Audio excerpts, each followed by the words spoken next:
पिछली साखी में आपने देखा कि किस प्रकार उस पवित्र आत्मा को धरती पर जाने का परमात्मा का हुक्म प्राप्त हुआ। उस पवित्र आत्मा की इच्छा तो परमात्मा से मिल जाने की थी, परंतु अब उसे अपने मन की ना मानकर परमात्मा का हुक्म मानना था। जब उसने धरती पर अपनी दिव्य आंखों से देखा तो पाया कि चारों तरफ अंधकार है, भाई भाई के खून का प्यासा है। हिंदुओं पर तरह तरह के कर लगाए जा रहे थे। औरंगजेब का आतंक चारों तरफ फैला हुआ था। औरंगजेब ने अपने भाई भतीजों से वादा किया था कि वह उनका वध नहीं करेगा, परंतु उसके बाद भी उसने अपना वादा तोड़ा और अपने भाई सुलेमान व उसके भाई मुराद के छोटे बेटे को ग्वालियर की जेल में मरवा दिया। हिंदुओं के कैलेंडर्स पर रोक लगा दी गई और मुस्लिम कैलेंडर्स को कमियों के बावजूद भी चलन में लाया गया। हिंदू त्योहारों पर रोक लगा दी गई, इतिहासकारों की कलम पर रोक लगा दी गई और अदालत शरिया के कानून से चलाए जाने का हुक्म दिया गया। हिंदुओं को सरकारी नौकरियां देना बंद कर दिया गया। ऐसे अंधकार में एक दिन वह अपने घमंड और अहंकार में मस्जिद की ओर हाथी पर बैठकर रवाना हुआ।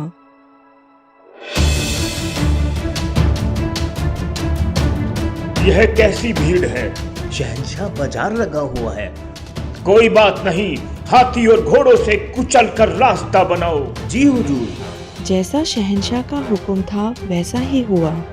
औरंगजेब के हाथी और घोड़ों के काफिले ने भोले भाले और मासूम लोगों की भीड़ को कुचल दिया।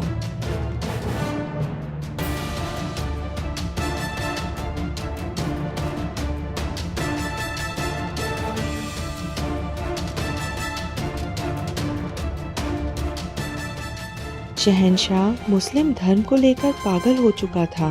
वह सिर्फ हिंदुओं के ही नहीं बल्कि शिय्यत्स और सूफीज के भी खिलाफ था। जब एक राजा अत्याचार करता है और अपने बल से बाग के एक फल तोड़ लेता है, ऐसे में उसके सिपाही तो पूरा बाग ही उजाड़ देते हैं। यही हो रहा था। शहंशाह और उसके सिपाहियों का अत्याचार चरम पर था। वह पवित्र आत्मा यह सोच रही थी कि परमात्मा ने तो आदर्श मानव बनाया था, परंतु वह तो कहीं भी दिखाई नहीं देता।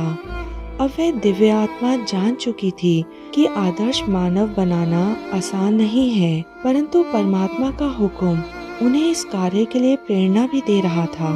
शाम का समय हो गया था। कुछ और तपस्वी हेमकुंड साहिब जी के लेक के पास आए, जहाँ वह पवित्र आत्मा बैठी थी।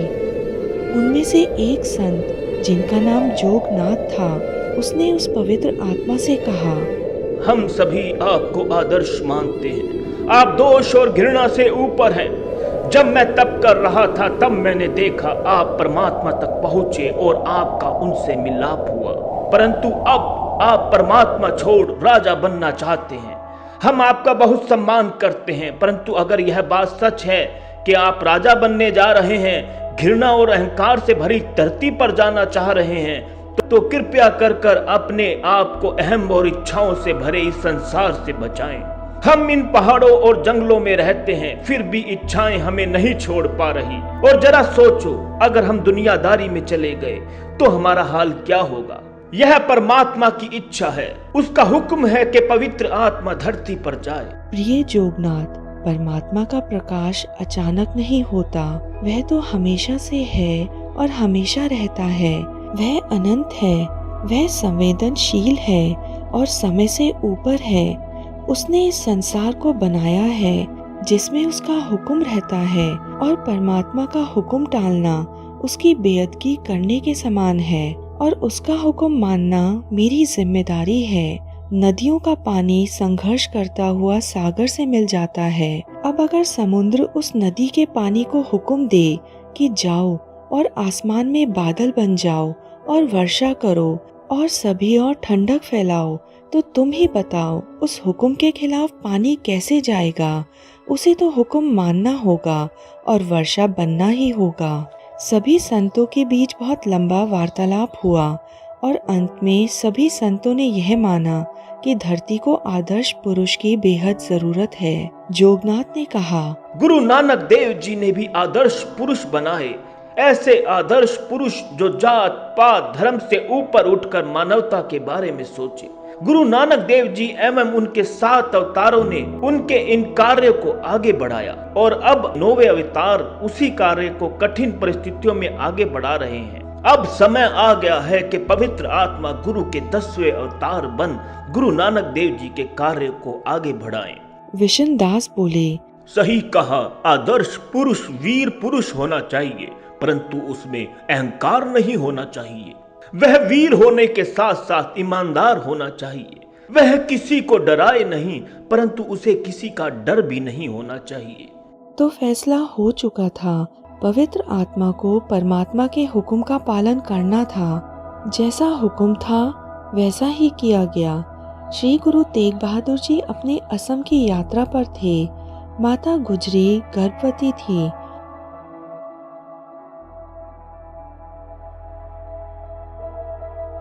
पवित्र आत्मा ने माता गुजरी की कोख से जन्म लिया और सभी और दिव्य प्रकाश था। बालक का नाम गोविंद राय रखा गया। दूसरी ओर दूर एक अजीब घटना घटी। भीकन शाह नामक एक बुजुर्ग मुस्लिम मक्का की ओर मुंह ना कर किसी और दिशा में अल्लाह का सजदा करने लगा। यह दृश्य देखकर भीकन शाह के शिष्य भी हैरान हो गए, क्योंकि रोज तो वह मक्का की ओर मुंह कर नमाज पढ़ते थे। वह सोचने लगे, लगता है पीर साहब बुजुर्ग हो चुके हैं। वह यह भी भूल चुके कि मक्का किस ओर है। हर दिन हम पश्चिम की ओर पवित्र मक्का की ओर झुकते हैं। क्या हमें परखने की कोशिश कर रहे हैं या वह पागल हो गए हैं? कोई कुछ सोच रहा था तो कोई कुछ। ऐसा करने का कारण पूछने के लिए उन्होंने उनसे पूछा, पीर साहब आप अलग दिशा में झुक रहे हैं, आप यह क्या कर रहे हैं? यदि आप देख सकते कि किस तरह के प्राणी ने वहां जन्म लिया है तो आप इसी दिशा में झुकते जिस दिशा में मैंने सर झुकाया है। यह देखकर भीकन शाह ने पटना शहर जाने का फैसला किया, क्योंकि उन्हें लग रहा था कि मानव रूप में किसी दिव्य आत्मा ने जन्म लिया है। असल में भीकन शाह यह अपने ध्यान में महसूस कर चुके थे कि यह अवतार शांति का, न्याय का, सत्य का और प्रेम का अवतार है, और इसलिए भीकन शाह नामक बुद्धिमान और सहज और समर्पित आत्मा पटना में इस महान आत्मा से मिलने गए। वहां पर जाकर उन्हें पता चला कि श्री गुरु तेग बहादुर जी के घर में एक बच्चे का जन्म हुआ है। लड़के का नाम गोविंद राय था। उस समय श्री गुरु तेग बहादुर जी पटना में नहीं थे। वह तो दूर दराज लोगों को शिक्षा और प्रेरणा दे रहे थे। जब वे गुरु साहिब के घर पहुँचे तो उन्होंने पूछा, क्या मैं इस बच्चे को देखने आ सकता हूँ?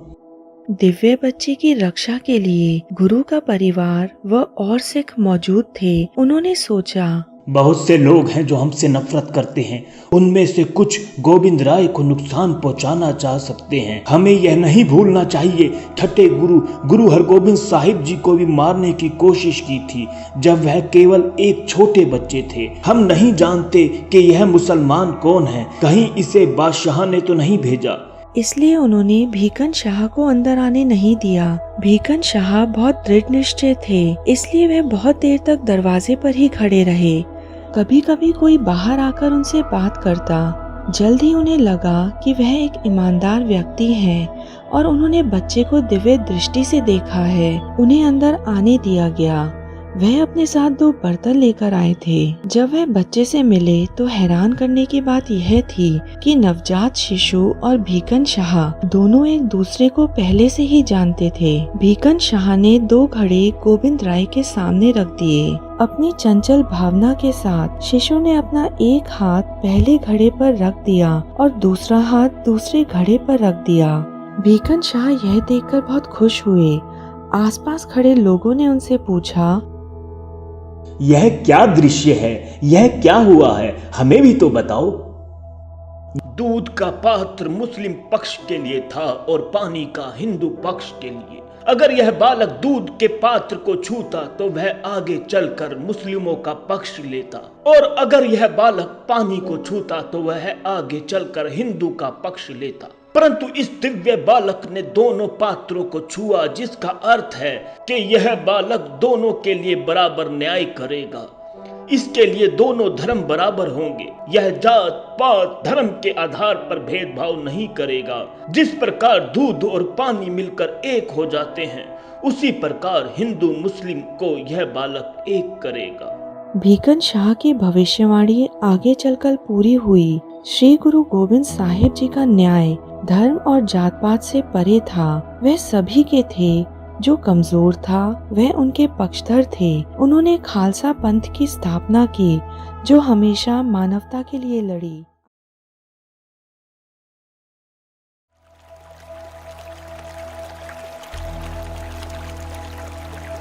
युवा गोविंद राय एक बहुत ही चंचल लड़के थे। वह और उनके दोस्त लगभग हर दिन खेलने के लिए एक नदी के किनारे जाते थे। वह अकेले नहीं थे जो वहां गए थे।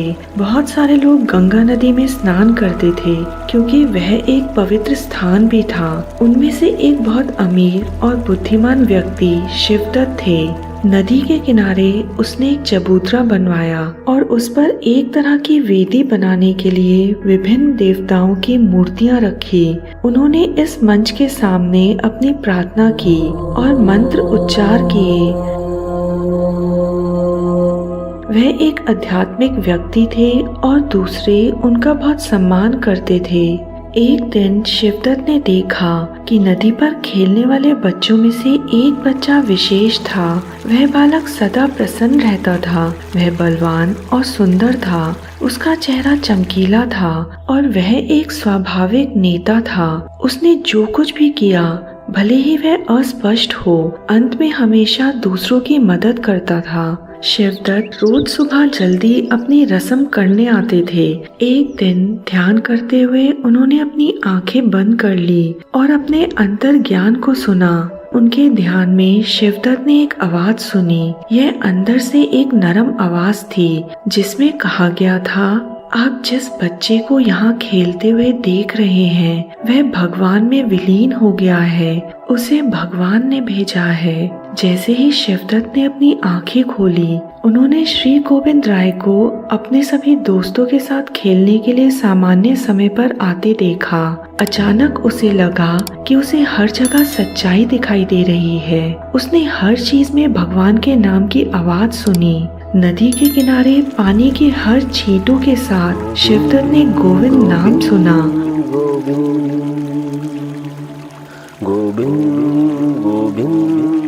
उन्होंने हर बच्चे की हंसी के साथ गोविंद नाम सुना।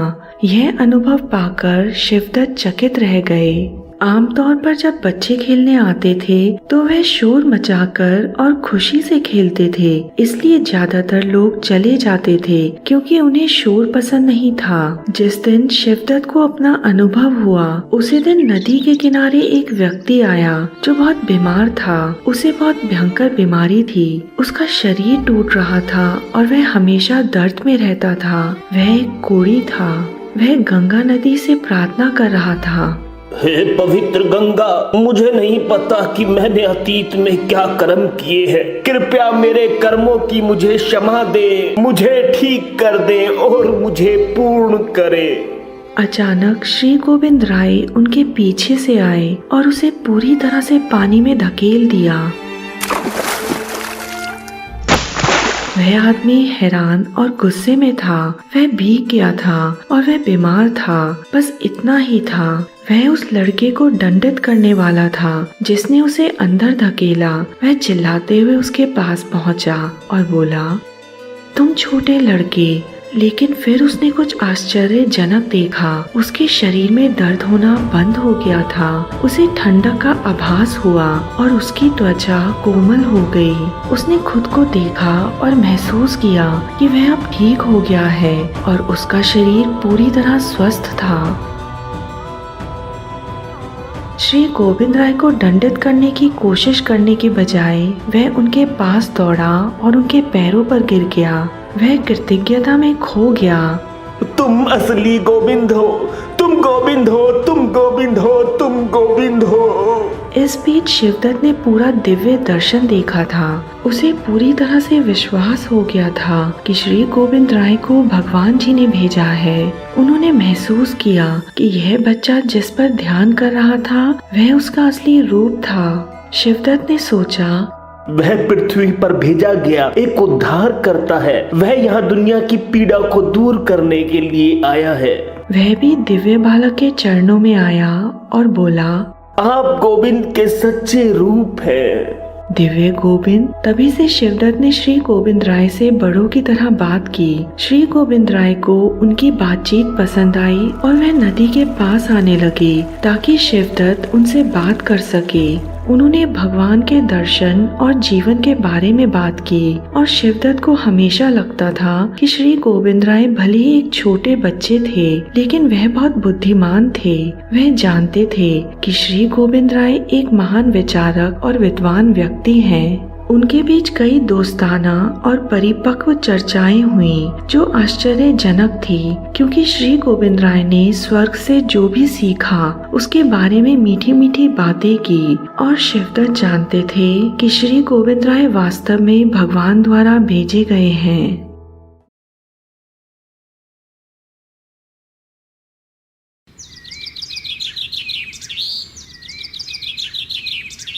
श्री गुरु गोविंद साहिब जी जब शाम को अपने आराम स्थान पर विराजते थे तो 5 या 10 सिख दिन रात हर समय सतगुरु जी की सेवा में पहरे पर हाजिर रहते थे। एक दिन आनंदपुर साहिब के नजदीक के गांव में पुतलियों का तमाशा हो रहा था।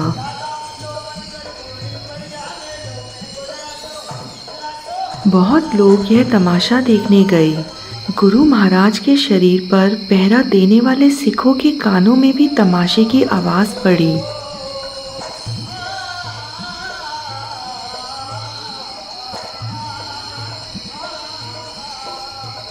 कुछ सिखों ने सलाह की कि गुरुजी आराम कर रहे हैं।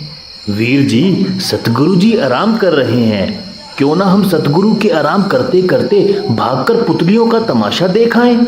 नहीं भाई नहीं, ऐसा नहीं कर सकते। गुरु साहब आराम कर रहे हैं और हम तमाशा देखने चले जाएं? नहीं, ऐसा सही नहीं है। थोड़ी ही देर की बात है, अभी आ जाएंगे। नहीं भैया, हम गुरु साहिब को नहीं छोड़कर जा सकते। चलो इन्हें रहने दो, हम चलते हैं, थोड़ी देर में आ जाएंगे, क्या फर्क पड़ता है। कुछ समय आपसी विचार विमर्श के बाद कुछ सिख पहरे में से गैर हाजिर हो पास के नगर कठपुतलियों का तमाशा देखने चले गए।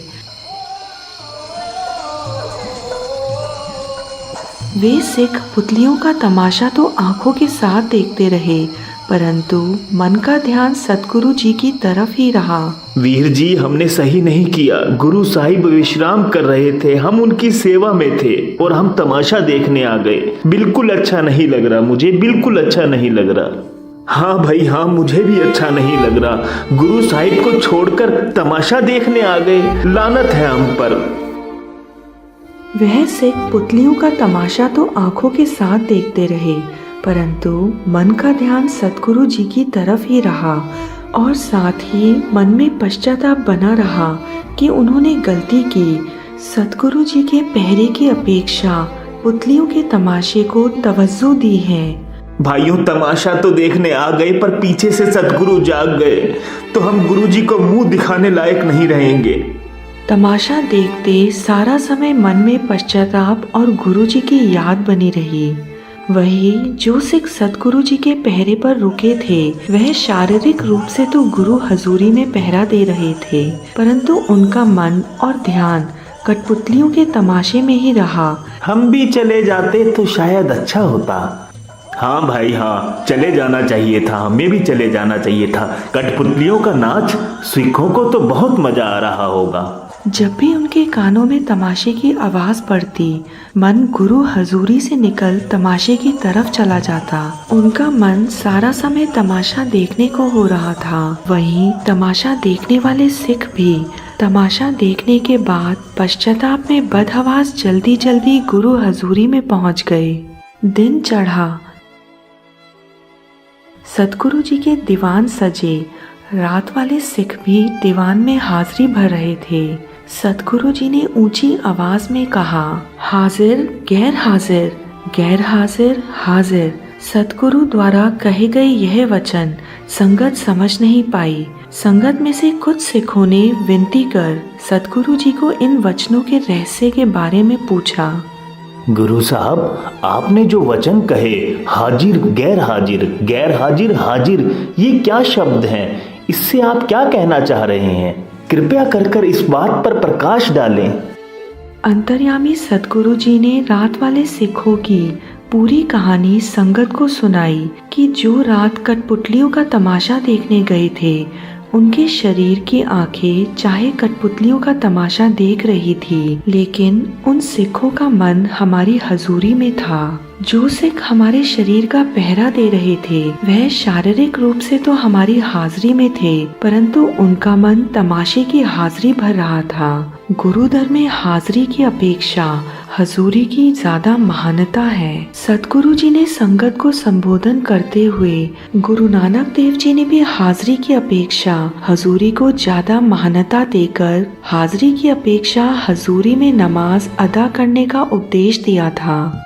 वाहेगुरु को वही बंदगी स्वीकार है जब हम खुदा की इबादत करते हुए जो मुंह से प्रभु की तारीफ के बोल बोलते हैं, अगर हमारी चेतना उन शब्दों को यानी प्रभु तारीफ के शब्दों को ध्यान मगन होकर सुन रही है, तब वह बंदगी स्वीकार है। अगर चेतना इबादत करते समय किसी दूसरी ओर भटकती है, ऐसी बंदगी प्रभु के दर पर स्वीकार नहीं। हम जब भी गुरु हाजिरी में जाएं, वहाँ शरीर की हाजिरी के साथ मन को भी गुरु हाजिरी में रखकर गुरु खुशी प्राप्त करें।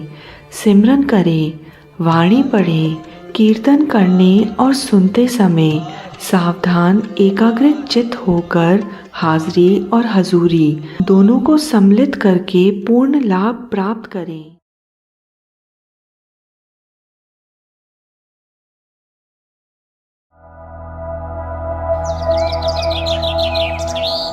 भाई नंद सिंह को जीवन का रहस्य समझाते हुए गुरु साहिब ने उसे संदेश देते हुए कहा, ओ मेरे छोटे वीर, बाबा नानक कहते हैं, बैल के नकेल की रस्सी उसके चालक के हाथ में होती है। चालक जिस और चाहे उसकी नकेल खींचकर उसे हाँक लेता है। उसी प्रकार मनुष्य के अच्छे और बुरे कर्म उसे पूरा जीवन चलाते रहते हैं। हम सब परमात्मा की मर्जी से बंधे हैं। परमात्मा ही स्लेट है, वही कलम है और वही उस कलम को इस्तेमाल कर उस स्लेट पर लिखने वाला है। ओ मेरे छोटे वीर, अगर तुम्हें कभी संसारिक बनना है, गृहस्थ बनना है, तो वैसे ही बनना जैसे वह कबूतरों का जोड़ा था। गुरुवर, कौन सा कबूतरों का जोड़ा? एक जंगल में कबूतरों का जोड़ा रहता था। एक वृक्ष की डाली पर उन्होंने अपना घोंसला बना रखा था, जिसमें उनके बच्चे भी थे। एक बार एक शिकारी पक्षियों को पकड़ने के लिए अपने जाल सहित जंगल में आया। उसका उद्देश्य पक्षियों को पकड़ना था, परंतु उसी दिन भयंकर तूफान आया। मौसम पूरी तरह से बदल चुका था।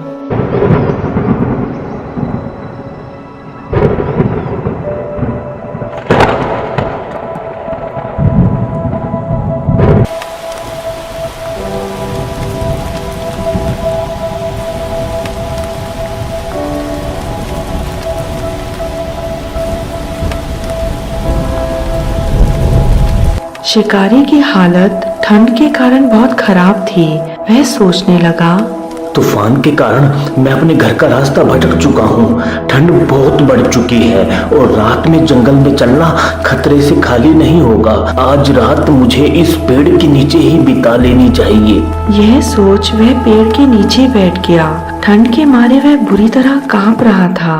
उसी पेड़ के ऊपर वो कबूतर और कबूतरी अपने बच्चों के साथ रहते थे।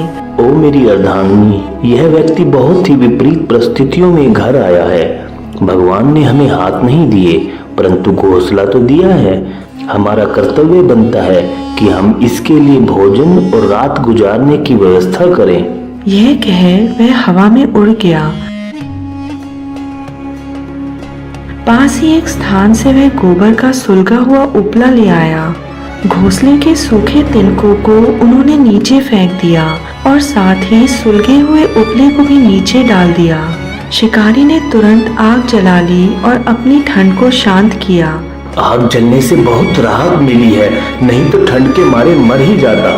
प्रिय, हमें घर आए मेहमान के लिए भोजन का भी प्रबंध करना चाहिए। परंतु हम मनुष्य के लिए भोजन कहाँ से लाएं? प्रिय, हमारे मेहमान को भोजन खिलाने के लिए मुझे अपनी कुर्बानी देनी पड़ेगी। मैं इस जलती आग में गिर जाता हूँ, इस प्रकार हमारा मेहमान मुझे खाकर अपनी भूख शांत कर लेगा। नहीं नहीं स्वामी, यह क्या कह रहे हो? मेरे होते हुए आपके प्राण चले जाएं? यह नहीं हो सकता। अपने मेहमान के लिए मैं अपनी कुर्बानी दूंगी। पति बिना पत्नी की कोई गति नहीं है। अभी हमारे बच्चे छोटे हैं और माँ का बच्चों के संग होना जरूरी है। नहीं स्वामी, आप जो मर्जी कहें, कुर्बानी तो मैं ही दूंगी। और यह कह कबूतरी तुरंत जलती आग में कूद पड़ी। शिकारी ने जैसे ही कबूतरी को जलती आग में गिरा हुआ देखा, वह यह देखकर बहुत खुश हुआ। भगवान, तेरी माया अपरंपार है।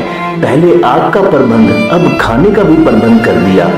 यह कह उसने कबूतरी के मांस को तुरंत खा लिया। ऊपर बैठा कबूतर सोचने लगा, इतने बड़े शरीर का भला एक छोटे से कबूतर से कैसे पेट भरेगा?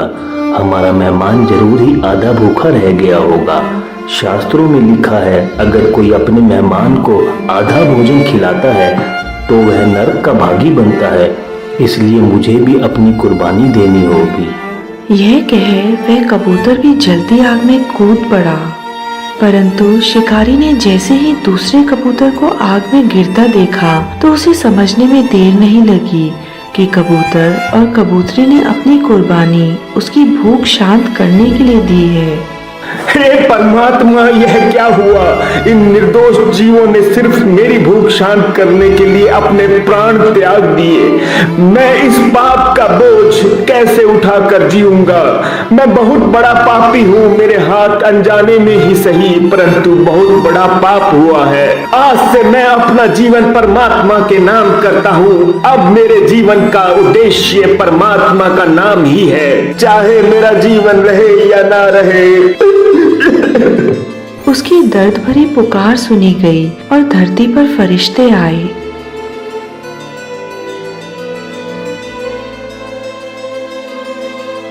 और कबूतर, कबूतरी और उसका परिवार और शिकारी को अपने साथ ले गए और उन्हें मोक्ष प्राप्त हुआ। ओ मेरे प्यारे वीर, कबूतर कबूतरी ग्रस्त थे, परंतु फिर भी उन्हें मोक्ष प्राप्त हुआ। और ऐसे संत भी हैं जो जीवन लगा देते हैं तपस्या में, फिर भी उन्हें मोक्ष नहीं मिलता। जीव को मोक्ष मिलेगा या नहीं, वो इस बात पर निर्भर नहीं करता कि वह ग्रस्त है या साधु। मोक्ष मिलने का पैमाना तो आपके कर्म ही है। गुरुजी, मैं आपके कहने का अभिप्राय समझ चुका हूँ। अब मैं अपने बीवी, माँ बाप के पास वापस जाऊंगा और साथ ही गुरु के बताए मार्ग पर चलूंगा। आपकी सेवा भी करूंगा। और इस प्रकार वह लड़का जो ये समझता था कि सन्यासी होकर ही मोक्ष प्राप्त किया जा सकता है, गुरु के वचनों को सुन भाई नंद सिंह अपने परिवार के साथ रहने लगा और गुरुजी की मन लगाकर सेवा करने लगा। सतनाम श्री वाहेगुरु।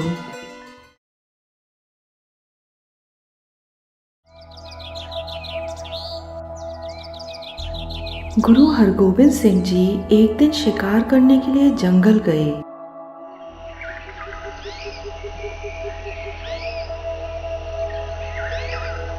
कुछ कोस चलने के बाद गुरुजी अपने घोड़े से उतरकर एक वृक्ष के पास रुक गए। वृक्ष के आसपास झाड़ियां लगी हुई थी। कुछ देर पश्चात झाड़ियों में से एक बहुत बड़ा अजगर बाहर निकला। जब गुरुजी के सिखों की नजर उस सांप पर पड़ी तो वह सांप को मारने के लिए दौड़े, परंतु गुरुजी ने उन सिखों को ऐसा करने से मना कर दिया। गुरुजी बोले, इस सांप को रोको नहीं, यह तो बेचारा दुखी होकर शरण में आ रहा है, आने दो इसे।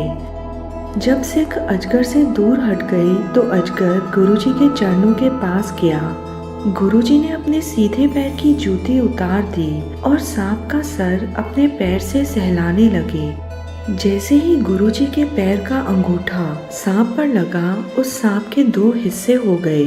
उसमें से खून के साथ साथ कीड़े भी निकलने लगे।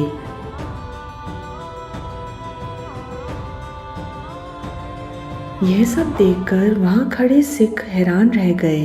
एक सिख ने हैरान होकर गुरुजी से पूछा, गुरुजी, मरे हुए सांप में तो कीड़े हो सकते हैं, परंतु जीते जी कीड़े कैसे हो सकते हैं? कृपया कर हमें बताएं। गुरुजी बोले, यह सांप पिछले जन्म में एक पाखंडी साधु था।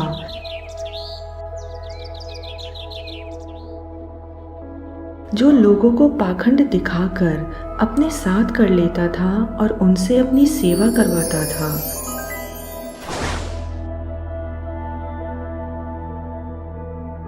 लोग इसको खूब पैसा चढ़ाते थे और उन पैसों से यह अपने मन का खाता था और पूरी ऐशो आराम करता था। एक दिन श्री गुरु नानक देव जी यात्रा करते हुए इसके गांव में पहुंच गए।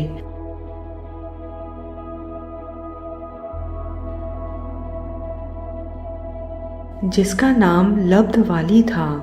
गांव में पहुंचते ही भाई मर्दाना गुरुजी से बोले, गुरुजी, मुझे बहुत प्यास लगी है।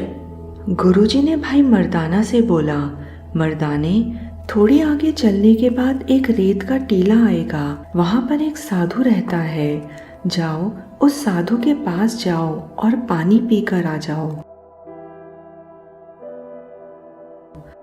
गुरुजी से आज्ञा लेकर भाई मर्दाना उस साधु के पास पहुंचे। भाई मर्दाना उस साधु से बोले, हे साधु महाराज, मुझे पानी दे दीजिए। पर वो साधु उस समय आराम कर रहा था। वह बोला, अगर तुम्हें पानी पीना है तो थोड़ी देर इंतजार करो। जब मेरे चेले यहाँ आएंगे तो तुम्हें पानी पिला देंगे। उनके आने तक तुम्हें इंतजार करना पड़ेगा।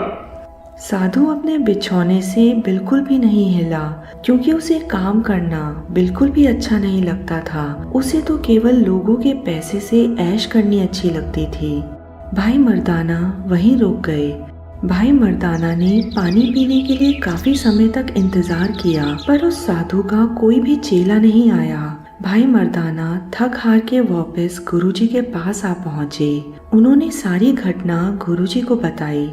गुरुजी भाई मर्दाना की पूरी बात सुनकर खुद साधु के डेरे में जा पहुंचे। गुरुजी जब साधु के डेरे में पहुंचे तो उन्होंने देखा कि साधु अब भी आराम से लेटा हुआ था। साधु को इस तरह आराम करते देख गुरुजी बोले, कैसे सांप की तरह आराम कर रहे हो?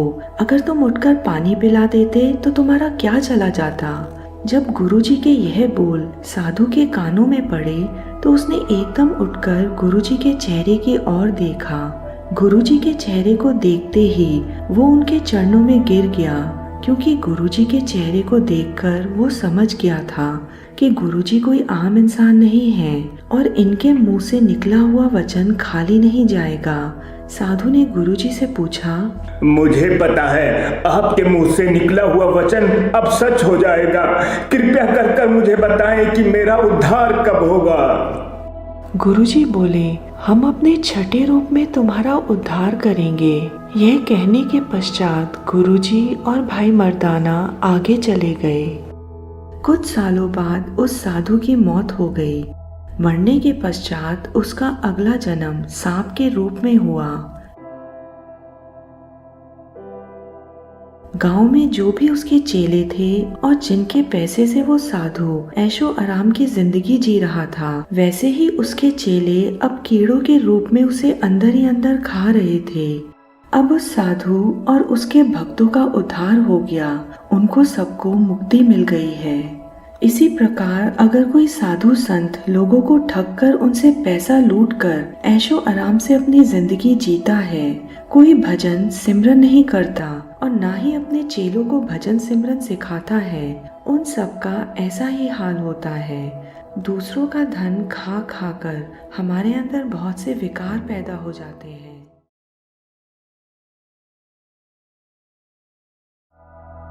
एक समय की बात है, गुरु गोबिंद सिंह जी का दरबार लगा था। तभी वहाँ एक सिख और उसकी पत्नी अपनी फरियाद लेकर गुरु साहिब से बोले, गुरु साहिब, हमारा एक ही पुत्र है। उसकी शादी एक अच्छे परिवार में हुई। उसके ससुराल वाले माने हुए लोग हैं, परंतु हमारा बेटा हमारे बस में नहीं है। ना वह हमसे ना ही अपनी बीवी से प्रेम से बात करता है। कुछ कहो तो कहता है कि वह एक दिन सब कुछ छोड़कर चला जाएगा, दूसरे नगर चला जाएगा, योगी बन जाएगा। वह भटका हुआ है, उसको राह पर लाने के लिए हमारी सहायता करे।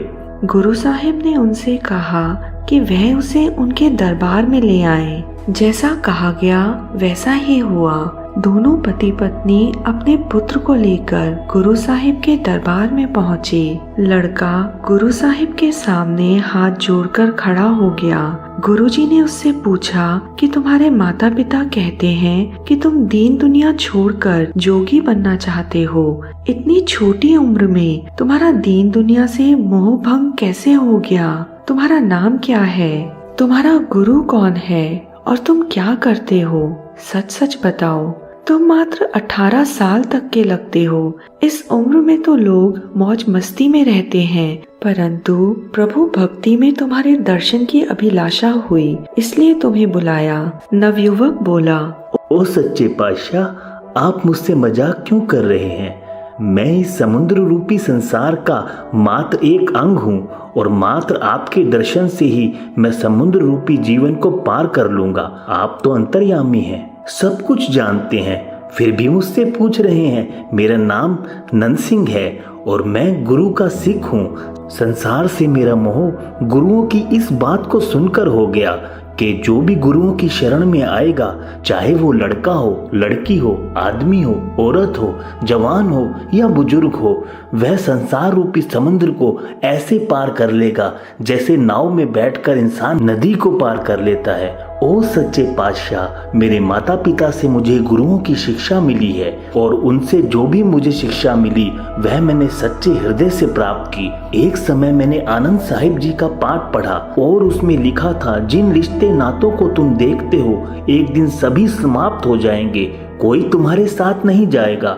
जब कोई तुम्हारे साथ जाएगा ही नहीं तो काहे उनसे दिल लगाना। इन्हीं बातों को सुनकर मैंने मोह को छोड़ दिया, मैंने अपने परिवार को त्याग दिया। अब आप ही बताएं मैंने क्या गलती की और मैं अब आपकी शरण में हूँ। गुरुजी ने भाई नंद सिंह के माता पिता से कहा, तुम्हारा पुत्र बिल्कुल सही है, इस पर किसी भूत प्रेत का साया नहीं है। मैं इसे खुद समझाऊंगा और मैंने तुम्हें एक और पुत्र का वरदान दिया है जो जल्द ही जन्मेगा। इसे तुम यहीं छोड़ जाओ, इसकी पत्नी भी खुश रहेगी और यह खुद ब खुद परिवार को संभालने लगेगा। गुरु के आदेश के अनुसार नंद सिंह गुरु के पास ही रह गया और उसके माता पिता उसे वहीं छोड़ अपने घर को चले गए। एक दिन गुरु साहिब ने नंद सिंह को सामने बिठाकर कहा, मेरे छोटे भाई नंद सिंह, मैं आज तुम्हें एक कहानी सुनाने जा रहा हूँ। उसे ध्यान से सुनो, फिर चाहे जो तुम्हें करना हो वह कर लेना। एक समय की बात है, एक भक्त एक जंगल में रहता था। मोह माया और सांसारिक जीवन से अलग उसका मन बहुत ही संतुष्ट था। वहीं आसपास एक गांव था। वहीं के लोग उस भक्त के लिए खाने पीने के लिए खाना बारी बारी से लाते थे। कोई दही लाता था तो कोई मिठाई, कोई सब्जी रोटी तो कोई कुछ।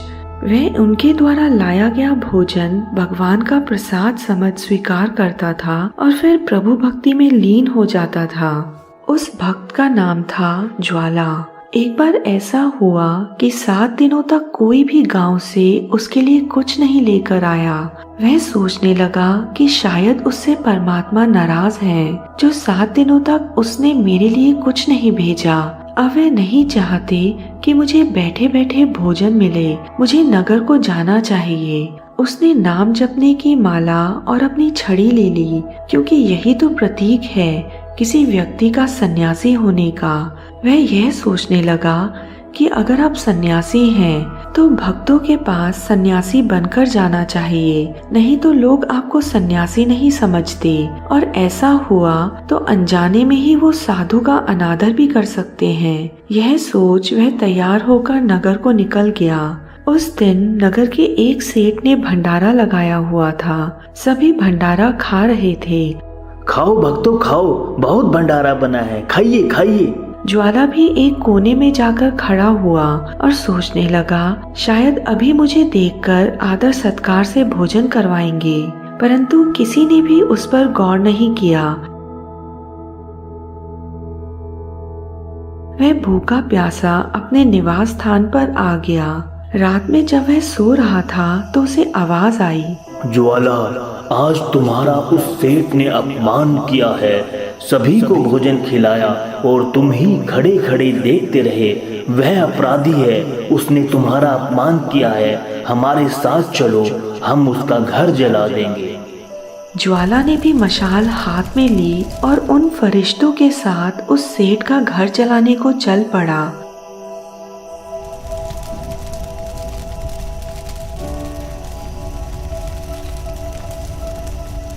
परंतु ज्वाला सोचने लगा, सेठ ने सभी को भोजन खिलाया, एक मुझी को छोड़कर।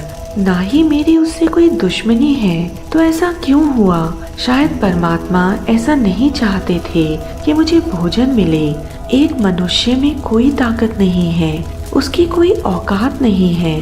सब कुछ तो परमात्मा दे रहा है, सारी दुनिया के खेल वही चला रहा है, सभी कुछ उसी की मंजूरी से हो रहा है। तो ऐसे में उस सेठ का क्या दोष जो वह मुझे भोजन नहीं करवा पाया। दोनों फरिश्तों ने उसके पांव पकड़ लिए और परमात्मा ने उन्हें मोक्ष दिया।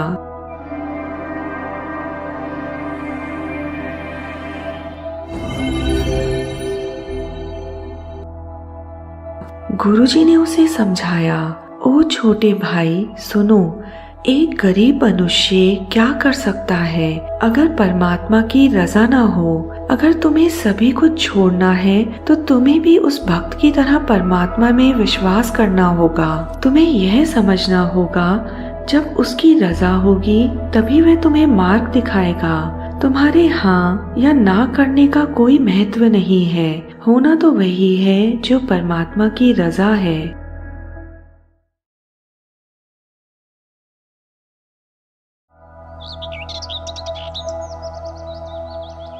मुल्तान नगर में श्री गुरु तेग बहादुर जी का एक सिख रहता था। वह बहुत ही धनी व्यक्ति था और लोग उसे रूपा सेठ के नाम से जानते थे। उसी नगर में एक डाकू भी रहता था जिसका नाम भी रूपा ही था। एक दिन की बात है, रूपा डाकू ने एक जगह डाका मारा। जब कोतवाल को पता चला कि डाका रूपा डाकू ने मारा है तो उसने गलती से रूपा डाकू की जगह रूपा सेठ को पकड़ लिया। रूपा सेठ गुरुजी का बहुत बड़ा श्रद्धालु था। उसने सच्चे मन से गुरुजी से अरदास की, गुरुजी, आज किसी न किसी तरह मेरी इज्जत बचा लो।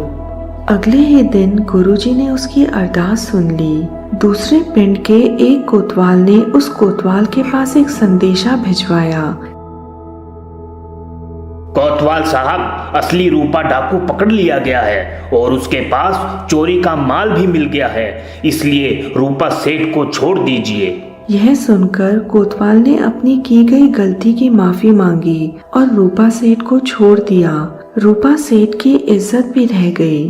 जब रूपा सेठ को पता चला कि श्री गुरु गोविंद सिंह जी गुरु गद्दी पर विराजमान हो गए हैं और संगत दूर दूर से उनके लिए सौगात लेकर जा रही है, तो उनके मन में भी विचार आया, क्यों ना मैं भी गुरुजी के लिए बढ़िया बढ़िया सौगात लेकर जाऊं। उसने बहुत सारे सुंदर हीरे मोतियों के हार बनवाए और गुरुजी के लिए 2 जड़ाऊ कड़े भी बनवाए, परंतु किसी कारणवश वह आनंदपुर साहिब नहीं जा सका। उसने यह सब सौगात अपने इलाके के एक मसंद भाई दुलचे के हाथ भिजवा दी। इतनी सारी और इतनी कीमती सौगातों को देखकर भाई दुलचे का मन बेईमान हो गया। उसने जड़ाऊ कड़ी की जोड़ी अपने पगड़ी के अंदर छुपा ली और हीरे मोतियों के हार गुरु साहिब को भेंट कर दिए। श्री गुरु गोविंद सिंह जी को यह सब पहले ही पता था। उनको भाई दुलचे की चालाकी का पता चल गया था। अगले दिन जब दरबार सजा तो गुरु साहिब तख्त पर विराजमान हुए और वह बोले, भाई दुलचा कहाँ है? वह तुरंत मेरे सामने हाजिर हो। जब भाई दुलचा ने यह सुना तो झट से उठकर गुरुजी के सामने खड़ा हो गया। अब गुरुजी ने कहा, भाई दुलचे, तुम मेरे लिए कौन सी सौगात लेकर आए हो? महाराज जी, मैं जो कुछ भी तो कल लेकर आया था वह सब तो मैं कल आपको भेंट कर चुका हूँ।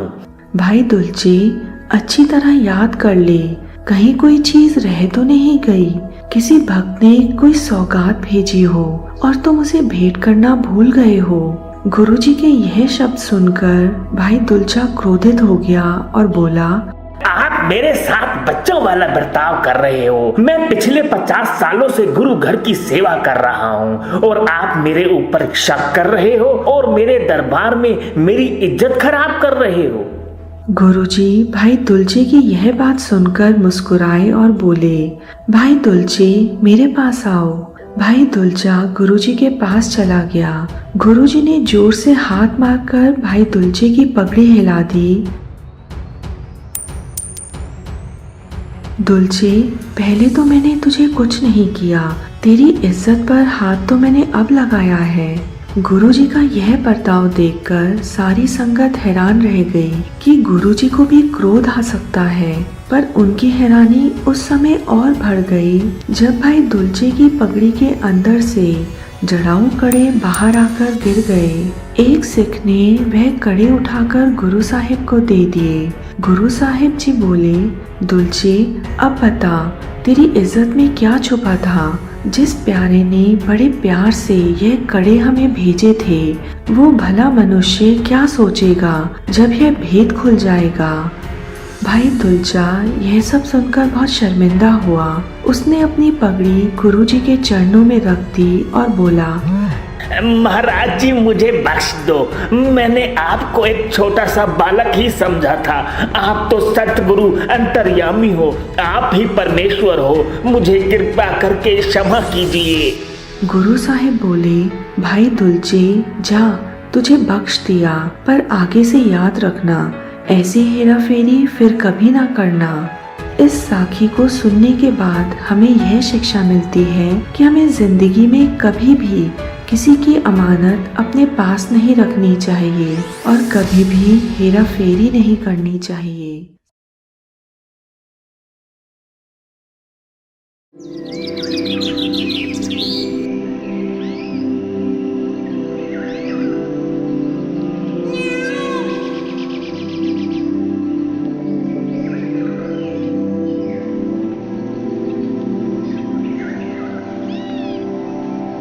महंत जी, महंत जी, महंत जी, महंत जी, कोई हमारे डेरे पर आया है और उसने हमारे मठ की मर्यादा मिट्टी में मिला दी है।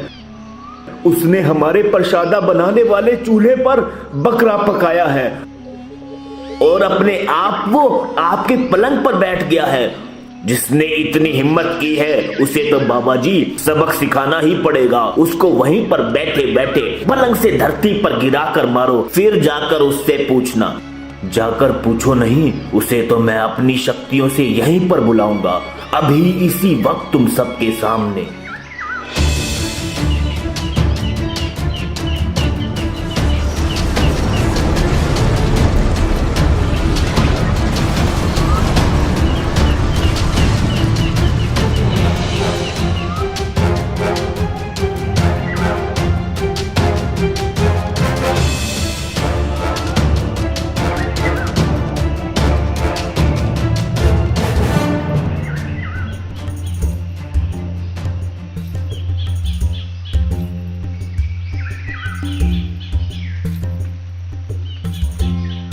माधोदास अंधकार के अंधेरे में से निकलकर सच्चाई की रोशनी में जा।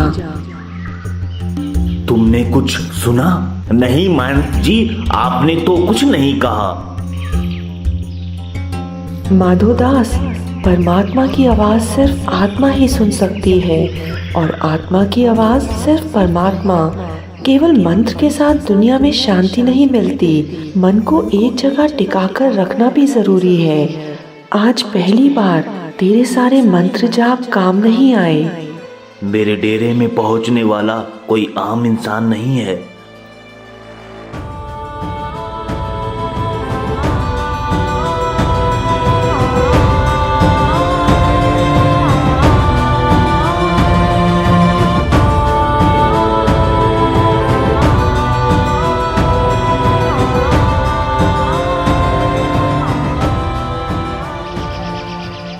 काफी नाराज लगता है हमसे। क्यों? तू यही सोच रहा है ना कि इन्होंने तेरे डेरे की पवित्रता भंग कर दी।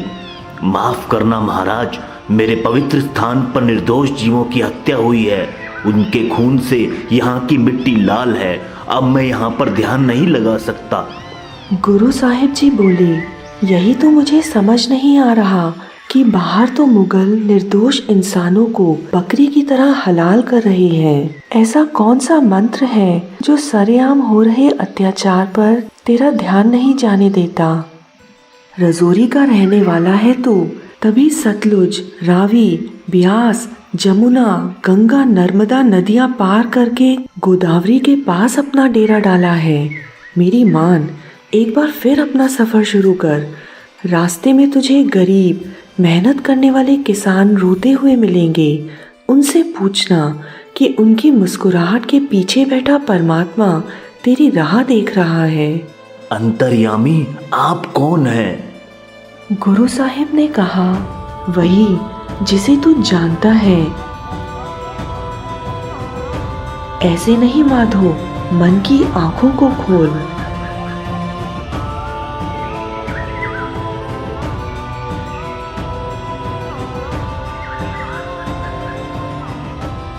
आप तो साक्षात गुरु गोविंद सिंह जी हो। हाँ माधोदास, जैसे ही गुरु साहिब को महंत जेताराम से तुम्हारे बारे में पता चला, वह सीधे तेरे डेरे चले आए। मेरे अहोभाग। गुरु साहिब ने कहा, अपने भागों को और जगा। तुम कर्मवीर हो। जिस कर्म के लिए तू इस धरती पर आया है उसकी कमान संभाल। तेरा स्वभाव तो शिकारियों वाला है। जालिमों के सताए हुए वो लोग उतने ही मासूम और बेकसूर हैं जितने तेरे तीर से मरे वो हिरनी के 2 बच्चे, जिन्होंने पैदा होने से पहले ही तेरे सामने दम तोड़ दिया, जिनको तू तड़प तड़प के मरता हुआ नहीं देख पाया और तूने शिकार करना बंद कर दिया। पहले तूने तीर तोड़े थे और फिर कमान भी फेंक दी। उस पीड़ा की तड़प ने तुझे लक्ष्मण देव से माधो दास बना दिया। अंतर्यामी, मैं। गुरु साहिब बोले, हाँ हाँ, तू कौन? जी मैं आपका बंदा।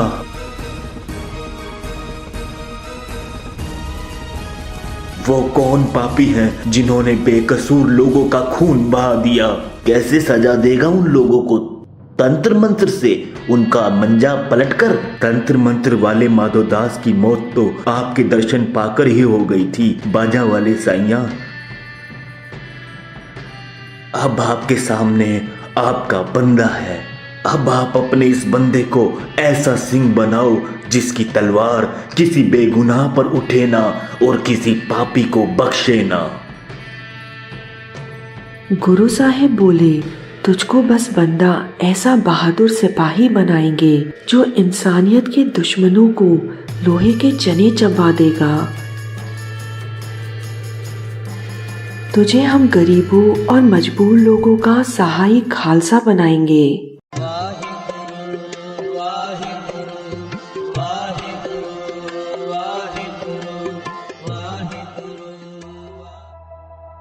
इस प्रकार माधोदास बंदा सिंह बहादुर बन गए, गुरु के सिख बन गए। गुरु भटके हुए लोगों को सही राह दिखाने के लिए सही स्थान, सही वक्त और सही माध्यम चुनते हैं। यहाँ पर भी गुरु साहिब ने माधो दास के डेरे पर मांस पकवा कर उसकी सोई अंतरात्मा को जगाया। गुरुजी ने उसे बताया कि किस प्रकार मुगल इंसानों को बकरे की तरह हलाल कर रहे हैं और तुम अपने ही अभिमान में जी रहे हो। बहुत से लोग कहेंगे कि गुरु साहिब ने मांस क्यों बनवाया या ऐसा क्यों दिखाया गया, परंतु अपने गुरु की बातों पर कभी किंतु परंतु नहीं लगाना चाहिए। जो गुरु का सिख है वह कभी अपने गुरु के निर्णयों पर किंतु परंतु नहीं लगाता। सतनाम श्री वाहे गुरु।